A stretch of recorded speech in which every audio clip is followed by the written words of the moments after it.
We drove an all-electric Mercedes-Benz EQS SUV with passengers and cargo, raising the curb weight to over 7,000 pounds to Los Angeles, California, 3,000 kilometers from Calgary, Alberta. We now have to get home.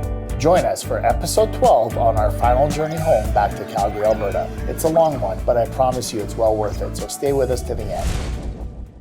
Okay, so we're on our way home. We just left Los Hoyos. We're driving towards Kelowna. We were going to go through Highway 3, but we're now going to drive through Kelowna, which is actually a slightly shorter route, but more importantly, it has a lot more high-speed chargers.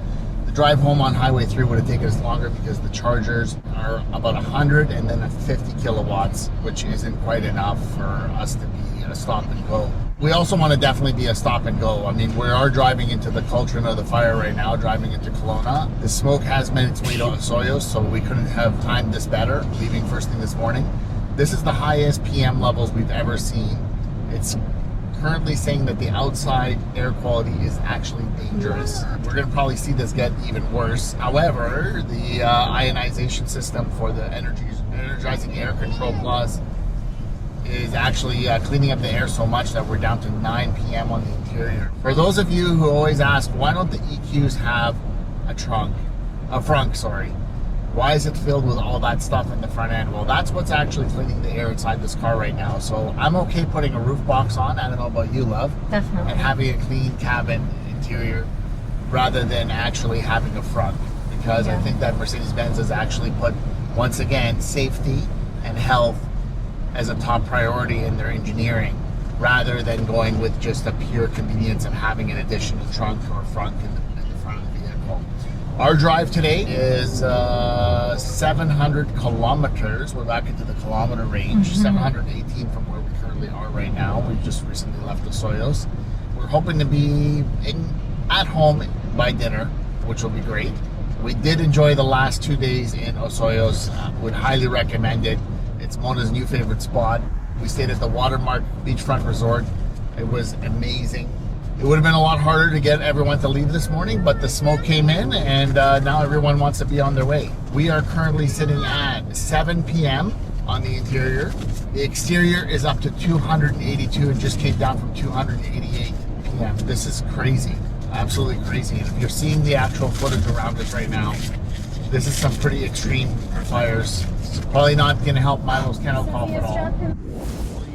40 kilometers from Kelowna. We've been on the road for a bit. The smoke is really bad here, like really, really bad.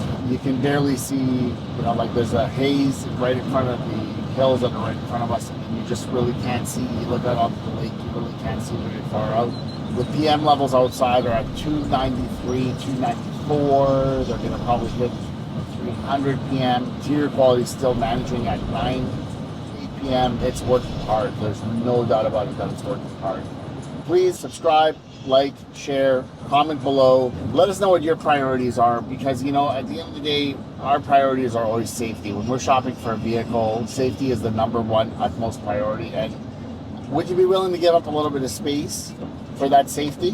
What's the most important thing for you? Are you more focused on convenience or safety when you're shopping for a vehicle? I mean, ideally you get a blend of both, but if you're having to make a choice between the two, what would you rather have? We'd love to hear your comments below. Please let us know what is the most important thing to you when it comes to shopping for a new vehicle, particularly if you have a family.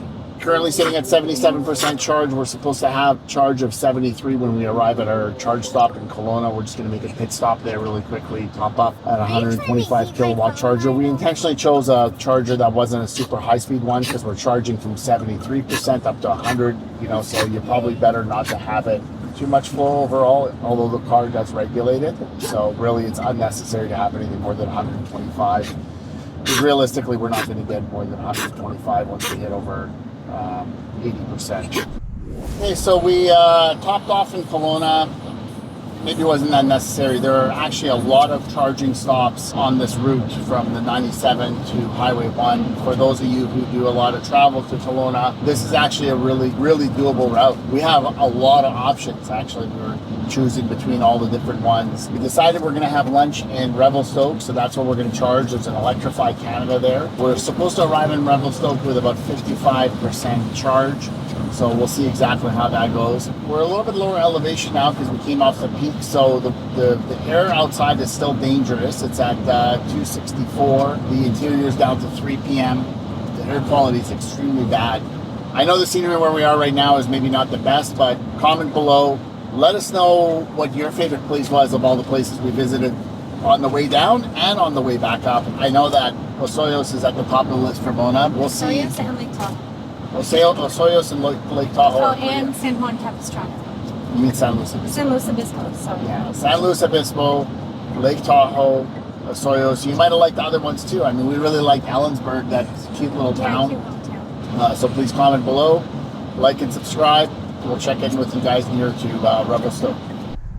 We're currently at 63% charge. We just recently passed Sycamoose on our way to Revelstoke. We're supposed to arrive there with 54% charge and 48 kilometers. The air quality improved substantially here. So we're at 45 p.m. 2 on the interior of the car.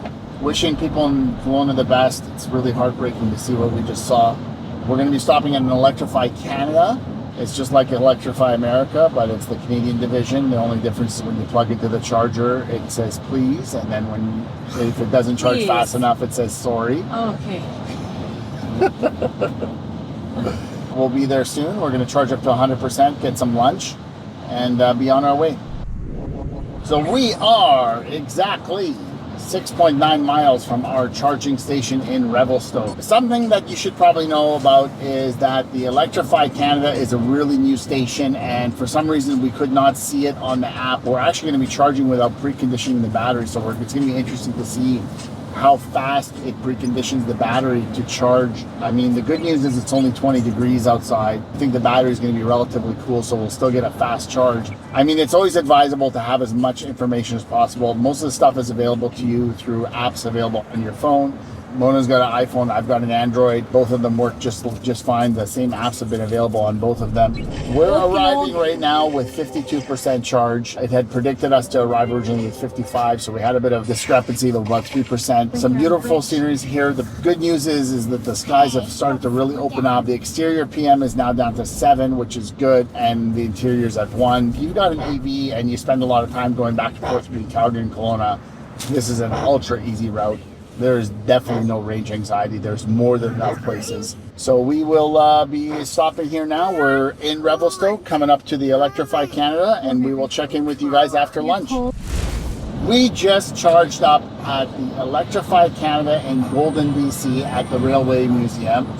I don't think anyone, actually Mona and I both don't think that anyone knows about this charging station because it didn't even appear on our map. We had to go through the Electrify Canada app to find it, and there was no one else there. We had just about much time for me to take a bit of drone video and all of us to have a quick bathroom pit stop, and that was it. I mean, we pulled in with 52% charge. We pulled out with 96% charge, and now we're just on our way to Golden. We're going to arrive there with 65% charge. There is definitely zero range anxiety anywhere around in this area. This drive to Kelowna, if you had an EV, you'd have nothing to worry about. Absolutely nothing to worry about. We even saw a Tesla supercharger station. By next year, you're actually going to be able to use on a Mercedes-Benz. We feel like we've been living on the road. Feel like a bunch of nomads. We feel homeless, a bunch of nomads. We are really looking forward to getting home to our bed tonight, but this has been an epic journey, and the sights we've seen were incredible. Absolutely incredible. Well, I mean, we've never seen that before. We're actually now heading back into 27 p.m. outside, so there's still a bit of smokiness as we come through here, but it's only 1 p.m. on the inside here, particular matter. 132 kilometers from Golden, BC, 92% charge, with 430 kilometers of range left to go. We are so looking forward to getting home.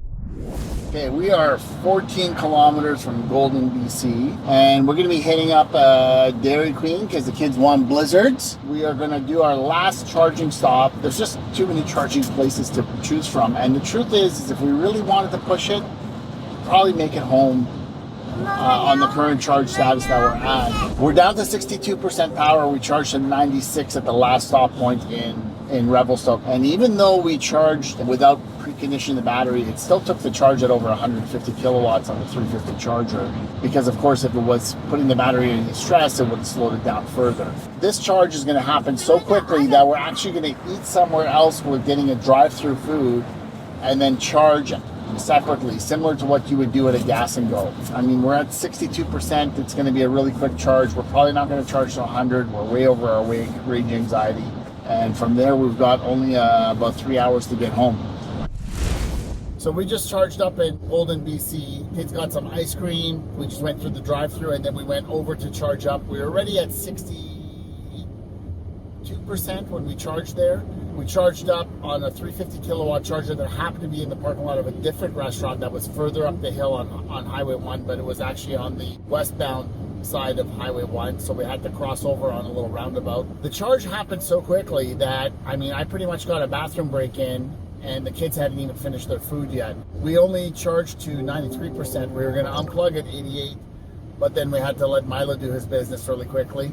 We didn't need to do that at all because we're going to arrive into downtown Calgary with 39% charge.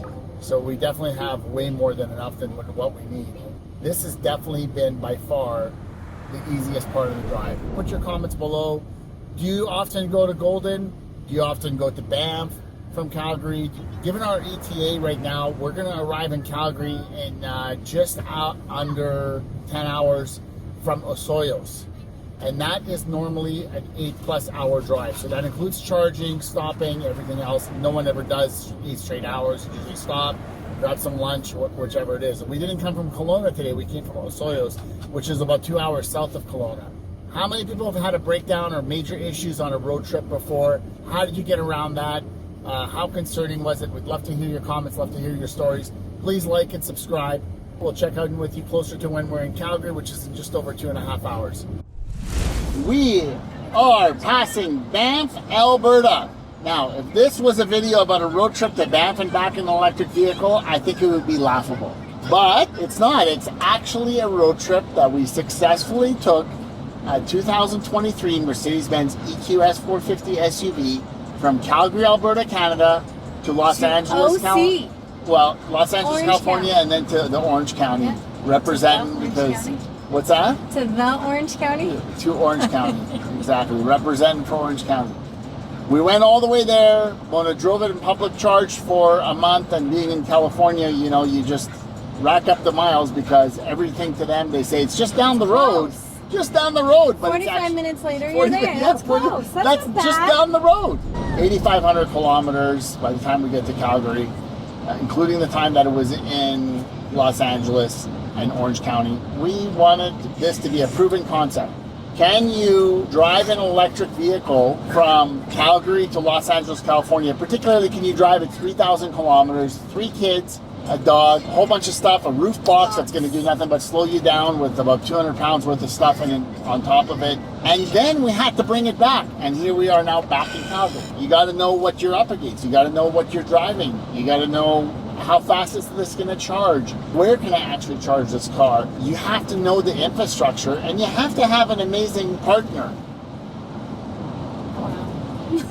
You have to have a wife that is going to be able to be able to manage that type of anxiety, because it is anxiety. It was. And it wasn't just about the range anxiety, but it's the anxiety of, okay, what are we going to do to pacify the kid on the drive? Got these devices, and Mona did this great job of having the snacks there all the time. She was the one that booked all the hotels that had EV chargers and were pet friendly. We had some great stays as a result of that, and it was really nice to just get up and go. Yeah.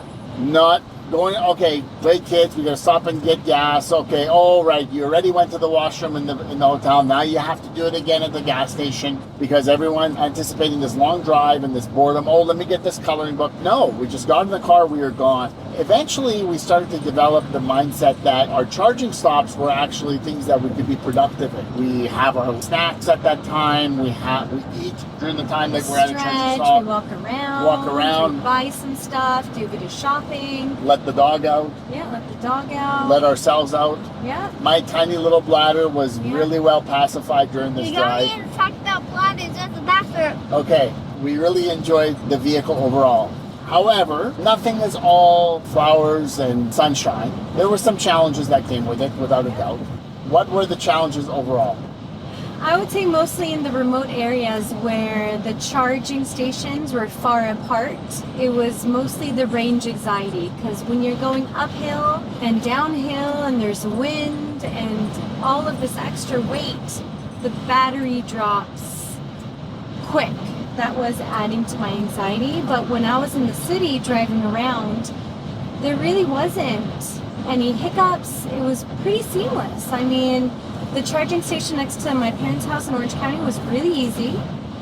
I would walk over to Starbucks, get a cup of coffee, walk back, and it was fully charged. So, I mean, it was pretty easy.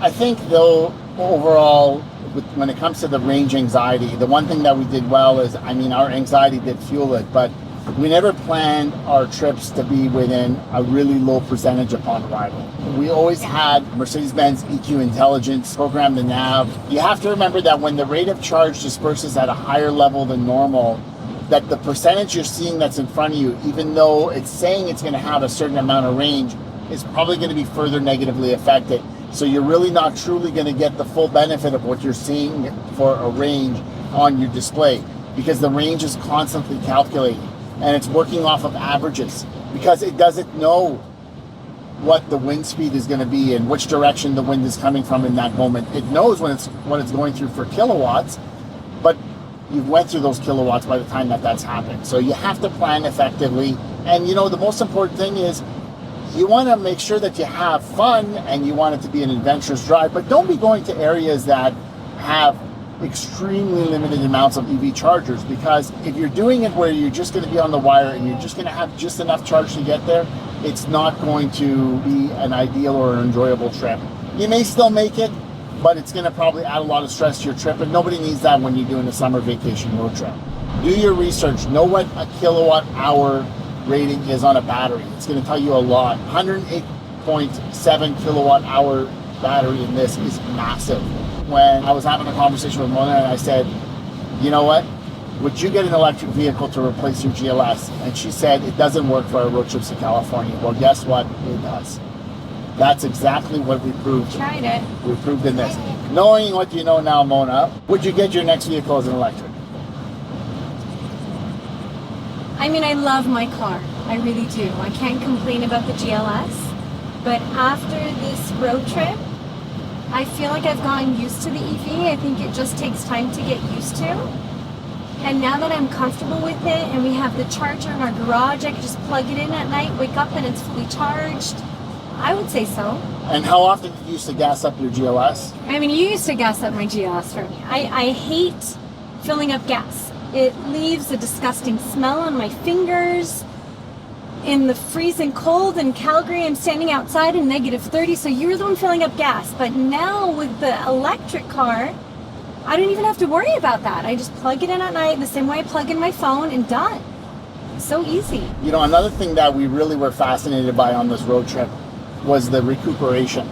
It's amazing to drive a vehicle that actually puts power, or puts fuel, I guess, back into the vehicle as you're driving down the road. We're going up a hill right now as we speak, and when we come on the backside of this hill, everything we pretty much spent in kilowatts going up the hill, we're going to get back going down the hill. The difference with a gas vehicle is when you burn it, it's not coming back. There's no way to recapture that energy that vehicle has dispersed. As a mom with 3 kids, Mona, what did you enjoy about driving an electric vehicle? How did it help you on a day? I mean, it's very comfortable. The ride, it's very quiet. These seats are very comfortable. You can't hear anything. I love all of the technology from the inside. I love how whenever I turn on my turn signal and there's a car, the whole side of the car lights up. Not just the little arrow in the mirror, the whole side. So it's like safety. I felt extremely safe in this car. And for a mom with 3 kids driving in the winter and the summer, always I feel like I'm a taxi driver with pickups and drop-offs and activities. I feel very safe in this car. One less piece of stress that you have to deal with on a day-to-day basis. I mean, when we started this road trip, we got to Idaho, Charlie had a fever. We ended up having to take him to an urgent care there. On the way back, we ended up having to deal with Milo and Lake Tahoe picking up kennel cough, We had to rush him to the animal hospital. You know, we also had to drive through the forest fires. Oh yeah, I was right about to say, I love the air purifier. What's the Energizing air control plus? When we were in Kelowna, it was what, up to 250? No, we hit 400, which it actually Outside said the exterior the exterior PM was 400. Yeah. And the inside was like one or two.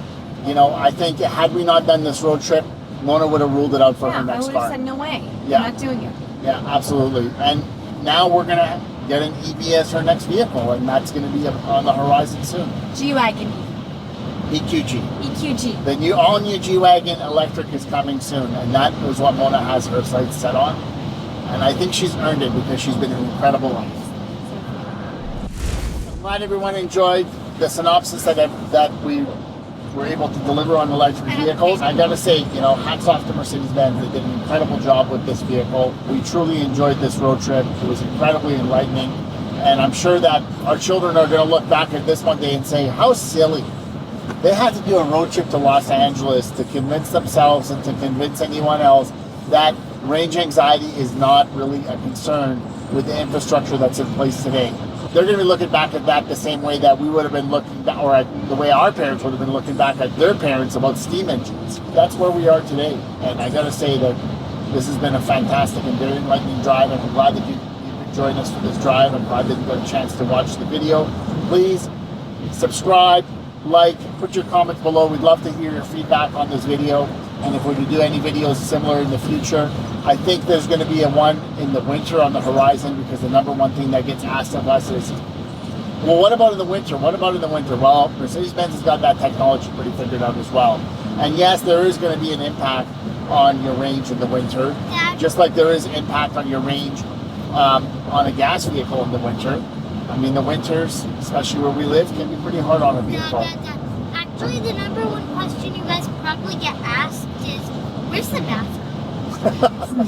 30 kilometers from downtown in Calgary, finally saying that we did it.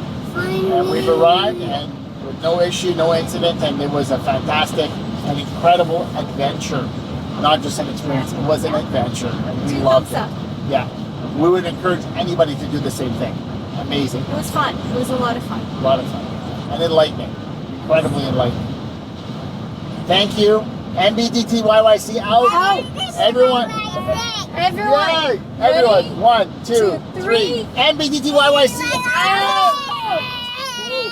Peace. We traveled over 700 kilometers today, from Osoyoos, British Columbia, back home to Calgary, Alberta. We charged for a total cost of $32 at all the stops combined. We arrived in Calgary with a 35% charge remaining. Probably didn't need to make the last charge stop. We could have easily made it to Calgary on the existing charge that we had. Now, we finally made it home. 3,000 kilometers from Los Angeles. 6,000 kilometers in total, starting in Calgary, Alberta, going all the way down to Los Angeles, California, and back. The total cost of this trip was about $420. The same trip in the GLS would have cost us over $2,000 in fuel. Thank you to all of our viewers and subscribers for staying with us through this epic journey. We hope that you learned as much about electric vehicles and what it takes to pull off a road trip like this as what we learned by actually experiencing it firsthand. I want to take a moment to also thank everyone who supported this video and this entire initiative, starting with Mercedes-Benz Downtown Calgary, Mercedes-Benz, and particularly Mercedes-Benz Canada. And we want to thank Squared Marketing for doing an incredible job with all of the editing and all of the data and footage that we had to bring back and had them sift through to create this incredible production. Thank you for joining us on this epic journey, round trip of 6,000 kilometers with me and my family, and we look forward to seeing you again soon. Please like, turn on your notifications, and subscribe to our channel. We'd love to hear your stories.